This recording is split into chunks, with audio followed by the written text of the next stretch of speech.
Auzubillahiminash-shaytanir-rajim. Bismillahir-rahmanir-rahim. Assalamu alaikum. My name is Sana Sultana, PhD scholar from Bhavdin Zikra university Multan.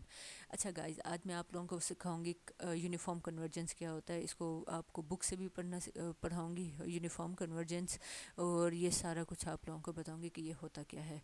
तो ये हमारे आज का कोर्स का टाइटल है यूनिफॉर्म कन्वर्जेंस। तो मैं चलती हूँ, इसको स्टार्ट करती हूँ। और मेरे ख्याल से क्लास में आप लोगों को इसका इंट्रोडक्शन भी आप लोगों को दे दिया था।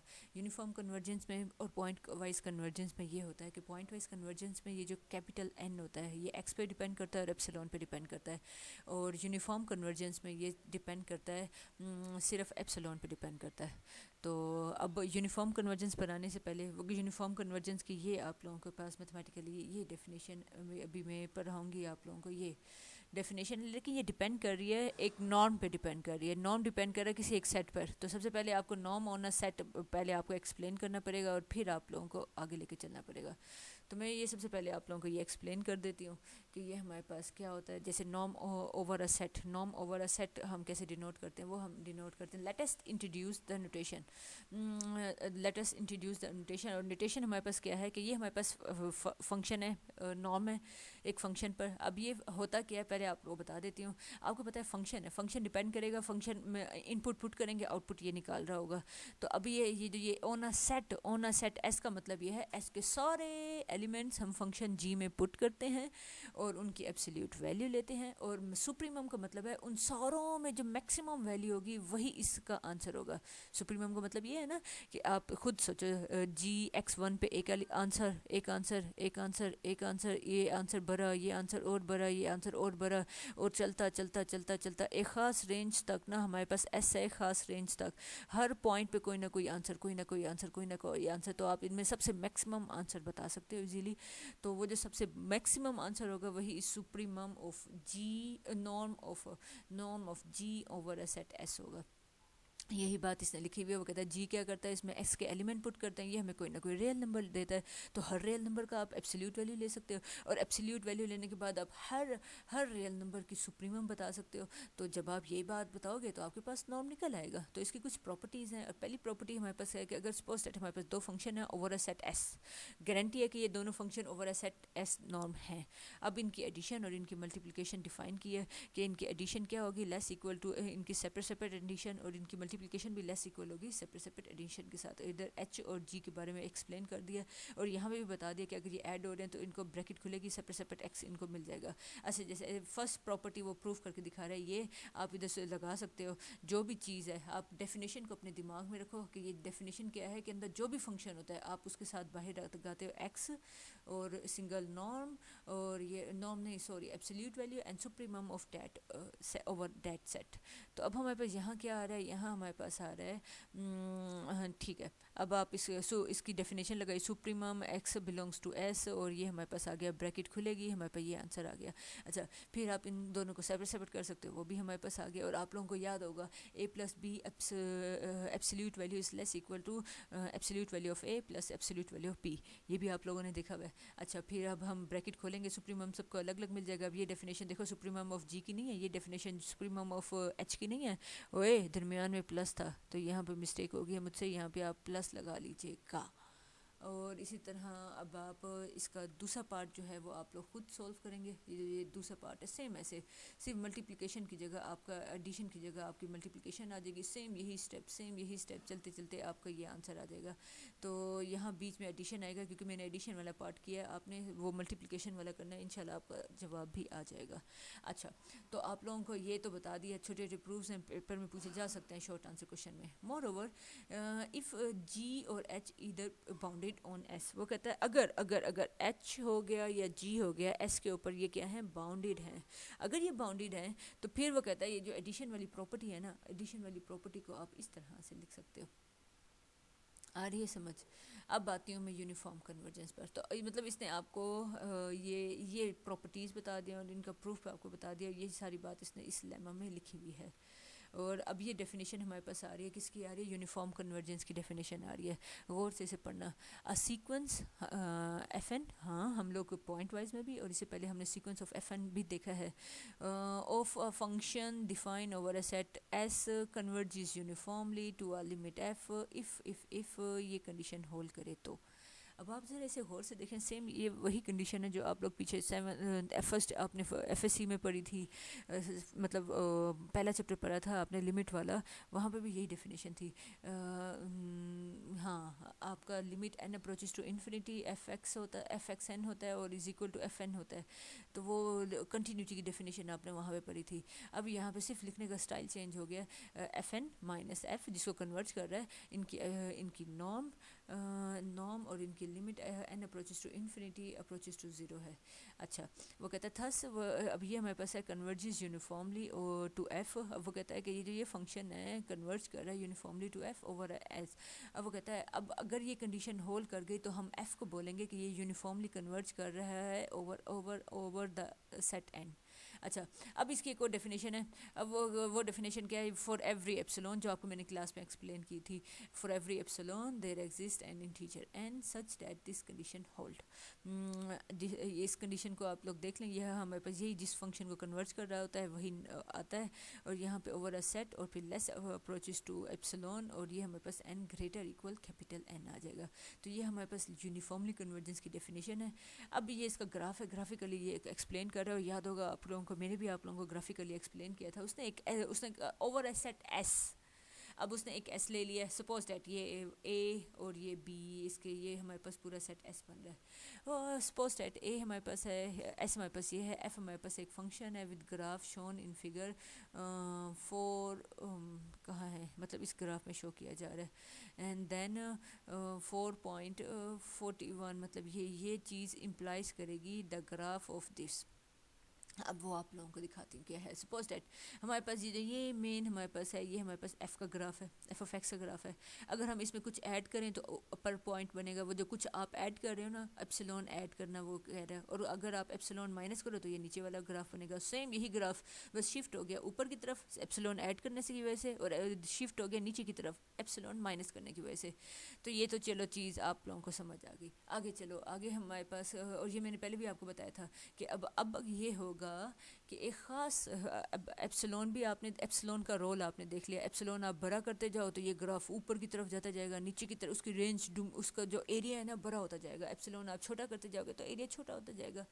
एक ये बात। अब कैपिटल एन का इधर क्या रोल है? कैपिटल एन का रोल इधर ये है, वो मैंने शायद आप लोगों को एक्सप्लेन भी किया था कि हमारे पास यहाँ सपोज दैट एक कैपिटल एन यहाँ आ रहा है, चलो यहाँ ले लेते हैं। अब ये है, ये ग्राफ तो चलता जा रहा है, इधर चल रहा है एप्सिलॉन प्लस वाला भी, एप्सिलॉन माइनस वाला भी सेम वैसे चलता जा रहा है। अब हो ये रहा है कि एक स्टेज ऐसा आता है, मतलब सपोज दैट यहाँ पे एन है, ये एन यहाँ पे इस पॉइंट पे एन है, कैपिटल एन है, कि इस एन के बाद जितनी भी वैल्यूज़ हैं वो सारी की सारी इसी रेंज के, इसी एरिया के अंदर आती हैं, बाहर नहीं निकलती, ना बाहर कुछ जाता है ना यहाँ से बाहर कुछ जाता है। सारी वैल्यूज़ इसी रेंज के अंदर आना शुरू हो जाती हैं एक ख़ास एन के बाद। यही हमारे पास कॉन्सेप्ट है जो ना हमारे कन्वर्जेंस को शो कर रहा होता है। और कहाँ, अब ये वही फंक्शन उसने इम्प्लाइज द ग्राफ, और ग्राफ बन रहा है, और फिर वो कहता है लाइज इन द शेडिड, वही बात जो मैं आपको बता रही हूँ कि ये जितनी भी वैल्यूज़ होती हैं वो सारी की सारी इस रेंज के अंदर आना शुरू हो जाती हैं। ये इस रेंज के अंदर आना शुरू हो जाते हैं। इफ़ एन इज़, ये देखो ये भी बात उसने लिख दिया कि ये एन, ये सपोज अगर मेरा कैपिटल एन में यहाँ कह देती हूँ तो इसके बाद जितनी भी वैल्यूज़ हैं वो सारी की सारी इस शेडिड रेंज के अंदर आना शुरू हो जाएंगी। तो हम इसे बोलते हैं कि हमारा जो सीक्वेंस है वो कन्वर्जेंस है। और फिर यूनिफॉर्मली और पॉइंट वाइज कन्वर्जेंस का बस यही है। पॉइंट वाइज कन्वर्जेंस में पॉइंट एक्स पे भी डिपेंड करता है, एप्सिलॉन पे भी डिपेंड करता है। यूनिफॉर्म कन्वर्जेंस में अकेला वो एप्सिलॉन पे डिपेंड कर रहा होता है। तो ये भी बात समझ आती है। अच्छा चलो ठीक है आगे, और ये फिर definition of this converges uniformly converges over S. अब अच्छा, अब वो कहता है इफ़, अगर एक जो फंक्शन है कन्वर्जेस यूनिफॉर्मली ऑन एस, अगर वो एस पे यूनिफॉर्मली कन्वर्ज कर रहा है, देन ये जो है यूनिफॉर्मली कन्वर्ज करेगा over a subset of S. मतलब अब वो कहता है अगर पूरे के पूरे एस पे कन्वर्ज कर रहा है तो एस के किसी सबसेट पे भी कन्वर्ज करेगा। तो जाहिर सी बात है सारे सबसेट एस के ही हैं, आपने गारंटी दे दी कि पूरे एस पे कन्वर्जेंस है, तो उसका एक छोटा सा सबसेट लोगे उस पर भी कन्वर्जेंस होगा। आगे चलते हैं। अब ये इसने इसकी एग्जांपल दे दी है और ये एग्जांपल दे दी यूनिफॉर्म कन्वर्जेंस की। वो कहता है कि ये कन्वर्ज कर रहा है यूनिफॉर्मली टू ज़ीरो और identical to zero over the S, हमारे पास ये दे दिया है। एंड और अब ये अच्छा, ये पीछे एक एग्जांपल थी जो मेरे ख्याल से आप लोगों ने एक्सप्लेन करनी नहीं दी थी मुझे, और ये वही एग्जांपल ही आ रही है यहाँ पे। अगर आपका एफ़ क्या है, ज़ीरो है, अगर यहाँ पे एफ़ ज़ीरो कर दें तो हमारे पास ये वाली शक्ल बनेगी। अच्छा, और फिर आपके ने इसकी हमने ना इसका डेरिवेटिव लिया था और इसकी मैक्सिमम वैल्यू हमने निकाल के देखी थी, वो हमारे पास बनी थी e⁻n-1 माइनस एन थी। आप ज़रा वहाँ पे जाके देखिएगा, आप ज़रा प्रीवियस एग्जांपल में जाके देखिएगा, हमने इसकी मैक्सिमम वैल्यू निकाली थी, वो यही निकलती थी। तो ये हमें पता चल गया कि हमने ये है। अब आप लोगों को पता है कहाँ एप्सिलॉन, ये यहाँ में ये कहाँ कहाँ कहाँ रुको ज़रा। अच्छा, तो अब ये हमारे पास यूनिफॉर्म कन्वर्जेंस हो गया, और ये सारी इसकी डेफिनेशन ये देखें, ये एग्जांपल हमें दी गई है और ये हमने इसे शो करना है कि ये यूनिफॉर्मली कन्वर्ज कर रहा है इसको।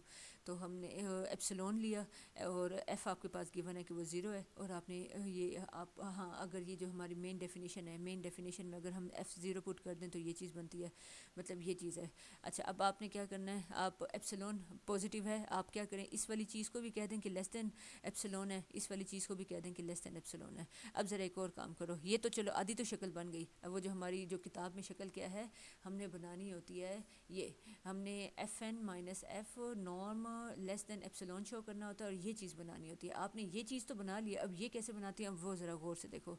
ये देखो, आपने ये जो है, हाँ, इसको हम ये हमारा फाइनल आंसर खुद उसने दे दिया, ज़ीरो दे दिया, तो हमने वो ज़ीरो पुट किया, दिया आंसर आ गया, ये शक्ल आ गई।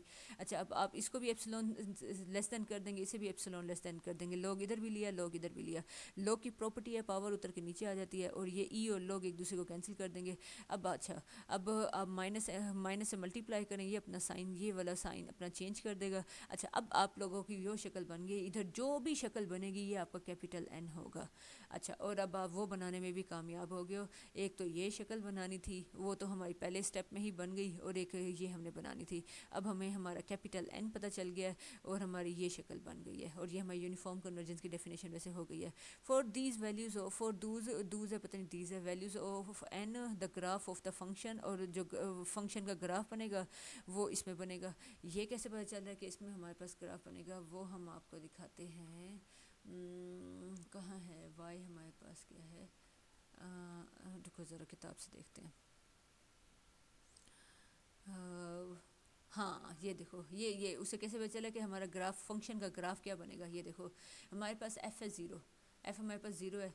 तो अब ज़रा एक चीज़ देखो, हमारे पास डेफिनेशन यही होती है, बीच में एफ एक्स एन होता है, इधर होता है एफ एक्स माइनस एप्सिलॉन और F x plus epsilon. F x तो आपका ज़ीरो है, तो यहाँ से आएगा माइनस एप्सिलॉन, यहाँ से आएगा प्लस एप्सिलॉन, और यहाँ एफ ऑफ एक्स आपके पास किसके बराबर है, एफ ऑफ एक्स आपके पास वाई के बराबर होता है। एफ एक्स एन हमारे पास वाई के बराबर है, एफ एक्स ज़ीरो है, तो हमारे पास ये वही चीज़ आई है जो इसने यहाँ पे बता दी थी। तो हमारे पास ये एग्जांपल है जो यूनिफॉर्म कन्वर्जेंस है, लेकिन ये वो नहीं है, क्या नहीं है, ठीक है, ये यूनिफॉर्मली कन्वर्ज कर रहा है, वो हमने शो कर दिया। अब ये आपके पास एक थ्योरम दे रही हूँ, वो कहता है F N be defined over a set S, then अब वो कहता है एफ एन डिफाइंड है इस सेट पर। अब आपने पहली चीज़, अगर एफ एन कन्वर्ज करेगा pointwise on F to F on S, if and only if every epsilon there exist N such, there exist N integer N, जो कि डिपेंड करेगा एक्स पर भी डिपेंड करेगा और एप्सिलॉन पे भी करेगा, such that this condition hold. अब पॉइंट वाइज कन्वर्जेंस में याद रखिएगा, एन हमारा एप्सिलॉन पे भी डिपेंड कर सकता है, एक्स पे भी डिपेंड कर सकता है। और जो हमारा यूनिफॉर्मली कन्वर्जेंस है, यूनिफॉर्मली कन्वर्जेंस में हमारा एन जो है, सेम यही डेफिनेशन, सिर्फ एन जो है एप्सिलॉन पे डिपेंड करेगा। तो ये इसने दो हमें बता दिए हैं, यूनिफॉर्म कन्वर्जेंस और पॉइंट वाइज कन्वर्जेंस की फॉर्मल डेफिनेशंस पता इसने दे दिए हैं हमें। अच्छा, अब हम चलते हैं, एक थ्योरम है छोटा सा, ये कहता है आपने शो करना है F N converge uniformly to F, then F N converges. अच्छा वो कहता है अगर आपका फंक्शन यूनिफॉर्मली कन्वर्ज करेगा तो 100% वो पॉइंट वाइज भी कन्वर्ज करेगा। तो यहाँ पे उसने बोला है कि यूनिफॉर्म कन्वर्जेंस की डेफिनेशन क्या होती है, for every epsilon there exist N, जो कि एप्सिलॉन पे डिपेंड कर रहा है, such that this condition hold, ऐसे ना। अब आप ज़रा एक और चीज़ देखो, एप्सिलॉन पे जो है हमारे इस पे डिपेंड कर रहा है, तो एन जो है वो हमारा अगर एप्सिलॉन पे डिपेंड कर रहा है और एक्स पे भी डिपेंड, ये देखें ना यहाँ पे एक्स पे भी डिपेंड कर गया, खुद देखें ना, अगर वो यूनिफॉर्मली का मतलब ये होता है कि वो ना हर पूरी डोमेन पे कन्वर्ज कर रहा है। अगर हमारा फंक्शन पूरी डोमेन पे कन्वर्ज कर रहा है तो एक पर्टिकुलर हिस्से पे भी कन्वर्ज करेगा। पूरी डोमेन पे कन्वर्ज कर रहा है ना हमारा, तो फिर एक ख़ास हिस्से पे भी कन्वर्ज करेगा। वो जैसे आप लोगों को मैंने बताया था कि फंक्शन जो है कन्वर्ज कर रहा है एस पर, तो उसके सबसेट्स पे भी कन्वर्ज करेगा। तो यहाँ पे वही बात हो रही है, अगर पूरे के पूरे वो यूनिफॉर्मली कन्वर्ज कर रहा है तो 100% वो पॉइंट वाइज भी कन्वर्ज करेगा।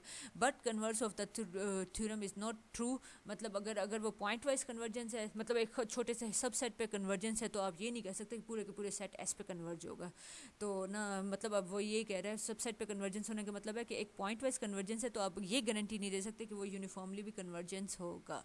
अच्छा, तो ना यही इसकी एक एग्जांपल हमारे पास आई है, ये इसने एग्जांपल दी हुई है। इस एग्जांपल को ज़रा आप लोग देखिएगा, इसे अंडरस्टैंड कीजिएगा। अगर कोई डिफ़िकल्टी हो तो आप लोग मुझे बताइएगा, मैं उस पर चलती हूँ, किस पर, यहाँ आपको बता देती हूँ। इसमें ना वो ये एग्जांपल आपने पीछे भी दे चुके हैं। इसमें आपने ये शो करना है कि ये पॉइंट वाइज तो कन्वर्जेंस है लेकिन ये यूनिफॉर्मली कन्वर्जेंस नहीं है। ये पॉइंट वाइज कन्वर्जेंस की डेफिनेशन लगाता है, ये हमारे पास पॉइंट वाइज, हाँ, और यहाँ वो उसने यूनिफॉर्मली कन्वर्जेंस नहीं है ये शो करना है। तो यहाँ पे अब वो यूनिफॉर्म कन्वर्जेंस ये शो करना है। अब इधर हाँ, इधर एन पुट करेगा, ये आंसर आता है कि 1/n पुट करेगा, ये आंसर आता है, और फिर ये लिमिट लगा देगा कि n अप्रोचेस टू, और फिर यहाँ लिमिट आ जाएगा n अप्रोचेस टू इन्फिनिटी। यहाँ पे भी लिमिट आ जाएगी, यहाँ पे भी लिमिट आ जाएगी। n अप्रोचेस टू इन्फिनिटी लगाएंगे तो जवाब इन्फिनिटी आ गया, लेकिन हमें तो क्या आना चाहिए था, 0 आना चाहिए था।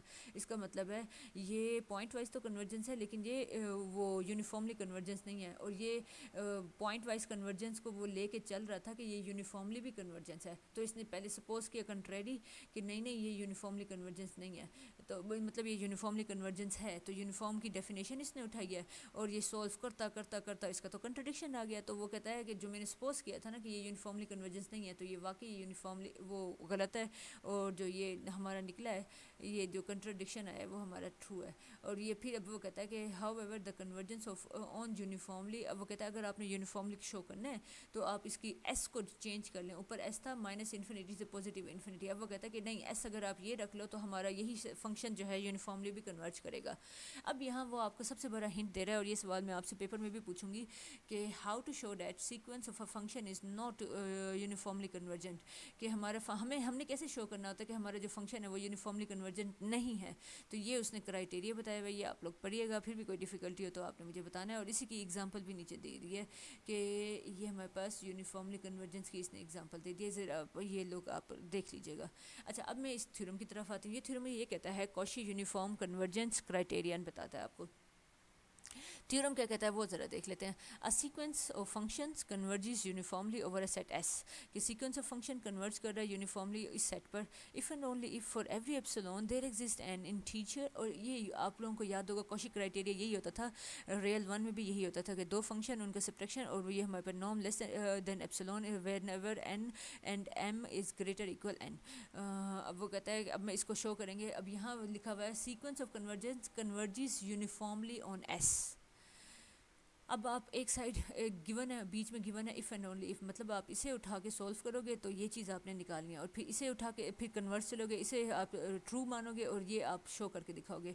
अभी आपके पास ये गिवन है कि आपके पास ये जो फंक्शन है वो यूनिफॉर्मली कन्वर्ज कर रहा है एस पर, तो आप आओ यूनिफॉर्म की डेफिनेशन उठाते हैं। For every epsilon there exist N integer and such that this condition hold, और ये देखो ये कंडीशन होल्ड करेगा। तो और के जो है हमारा स्मॉल एन से वो कैपिटल एन से, यही यूनिफॉर्म कन्वर्जेंस की यही डेफिनेशन है ना। अच्छा, फिर अब एक और काम करते हैं। अच्छा ठीक है, आओ जो एफ एन, ये हमने ये चीज़ शो करनी थी, ये वाली चीज़ उठा लो, F M minus F N करो। आप ऐसे करो, बीच में एफ प्लस भी कर दो, माइनस भी कर दो। अब आपको पता है हम इन दोनों को वो सेपरेट सेपरेट कर सकते हैं। F of A plus B इन इंटीग्रेट वो सॉरी क्या होता है, absolute value A plus B is less equal होता है absolute value of A absolute value of B. अब इसे ज़रा गौर से देखो, ये वाली चीज़ F N minus F N minus F, ये 1 ओवर एप्सिलॉन नहीं बन रहा, ये भी और ये भी 1 ओवर एप्सिलॉन, ये भी 1 ओवर एप्सिलॉन। इधर मुझसे गलती हुई है, इधर एम आएगा और इधर एन आएगा, ये एम है, इधर एम आएगा, तो ये भी 1 ओवर एप्सिलॉन, ये भी 1 ओवर एप्सिलॉन, तो ये दोनों ऐड होंगे तो एप्सिलॉन आ गया। तो इस चीज़ को हम शो करने में कामयाब हो गए कि ये लेस देन है एप्सिलॉन से, और for every M N greater equal to N. ये देखो, तो हमारी ये इक्वेशन नंबर 1 इजीली बन गई है। अब हम कन्वर्सली चलेंगे, अब हम कहेंगे कि ये बंदा सच बोल रहा है, और अब हम ये शो करके बताएंगे कि हमारा जो सीक्वेंस है वो यूनिफॉर्मली कन्वर्जेंस है। अब कैसे शो करती हूँ वो आप लोग ज़रा देखें। अब वो कहता है first we observe that 1 implies, वो कहता है 1, ये हमारे पास 1 गिवन है, और ये इम्प्लाइज क्या कर रहा है वो देखते हैं। इधर देखो गौर से, इधर नॉर्म था, इधर देखो सिंगल एब्सोल्यूट वैल्यू है। अच्छा चलो आओ, इधर ज़रा गौर से देखो, इधर एफ एन अकेले थे, इधर देखो इधर एफ एम के साथ एक्स लगा हुआ है। अब आप लोगों को याद होगा पीछे जब हमने सीक्वेंस ऑफ फंक्शन देखा था, तब मैंने आपको बताया था कि सीक्वेंस ऑफ फंक्शन जो होते हैं वो हमारे पास क्या होते हैं, उनमें जब आप एक्स पुट करते हो तो वो एक पूरा सीक्वेंस ऑफ रियल नंबर्स बन जाता है। याद करो, एक एक्स आपको मैंने वो एन की वैल्यूज़ ली थी, फिर एक्स की वैल्यू पुट करते थे, एक सीक्वेंस ऑफ फंक्शन बन जाता था, रियल नंबर्स बन जाते थे, सारे आ जाते, और वो कन्वर्जेंस होता था या डाइवर्जेंस होता था। याद है आप लोगों को? सेम यही काम, ये देखें, ये रियल नंबर का सीक्वेंस बन जाएगा, ये भी रियल नंबर का सीक्वेंस बन जाएगा। अब दो रियल नंबर के सीक्वेंस को आप सब्ट्रैक्ट करोगे तो एक रियल नंबर बनेगा, उनकी एब्सोल्यूट वैल्यू लोगे तो पॉजिटिव वैल्यूज बनेगी, उनके बारे में बताया जा रहा है कि वो लेस देन एप्सिलॉन है। अच्छा चलो ठीक है, ये भी बात for any fixed integer N, ठीक है, तो ये एक रियल नंबर का सीक्वेंस बन रहा है, और ये निकाला किसने, ये इसने इस स्टेटमेंट से, इक्वेशन नंबर 1 से निकाला है। आगे चलते हैं, वो कहता है therefore Cauchy convergence criteria for the sequence of, अब भी वो बता रहा है जो आप लोगों ने पीछे रियल एनालिसिस 1 में पढ़ा था, कॉशी कन्वर्जेंस क्राइटेरिया पढ़ा था for sequence of constants implies that के ये इसका जो सीक्वेंस बन रहा है कन्वर्ज करेगा ईच एक्स इन, मतलब यूनिफॉर्मली कन्वर्ज करेगा। और फिर यही वो बता रहा है कि मतलब हर पॉइंट एक्स एस का जितने भी पॉइंट है उन सब के लिए यूनिफॉर्मली मतलब कन्वर्ज कर रहा है, कन्वर्ज करने एस के हर पॉइंट पे, यहाँ पे पॉइंट डिस्कस कर रहा है, इसका मतलब है एफ एन हमारे पास क्या बन रहा है, पॉइंट वाइज कन्वर्ज कर रहा है ओ to a function F over the set S. अच्छा, to see that the convergence is uniformly, अब वो कहता है मैंने ये देखना है कि मेरा जो कन्वर्जेंस है यूनिफॉर्मली है या नहीं है। अब वो कहता है ये वाली चीज़ इसने पूरी की पूरी ये नहीं उठाई, इसने यूनिफॉर्मली कन्वर्जेंस देखने के लिए एफ एम माइनस एफ लिया। अब इधर एफ एन प्लस भी किया, एफ एन माइनस भी किया, वही दोनों को सेपरेट सेपरेट किया। अब ये हमारे पास बन रहा है कॉशी क्राइटेरिया, ये लेस देन एप्सिलॉन है, यहाँ पे तो आ जाएगा एप्सिलॉन, और ये हमारे पास बन रहा है पॉइंट वाइज कन्वर्जेंस। अभी आपने बोला था कि एफ एन कन्वर्ज कर रहा है पॉइंट वाइज टू एफ, तो ये हमारे पास एफ, तो इसका आंसर हो जाएगा क्या हो जाएगा, हाँ ये देखो इसका आंसर हो जाएगा, क्या हो जाएगा, एप्सिलॉन, ये भी लेस देन एप्सिलॉन हो जाएगा, ये भी एप्सिलॉन हो जाएगा, और ये भी एप्सिलॉन, तो ये हमारे पास 2 एप्सिलॉन हो गए। और ये हमारे पास एफ एम भी कन्वर्ज कर रहा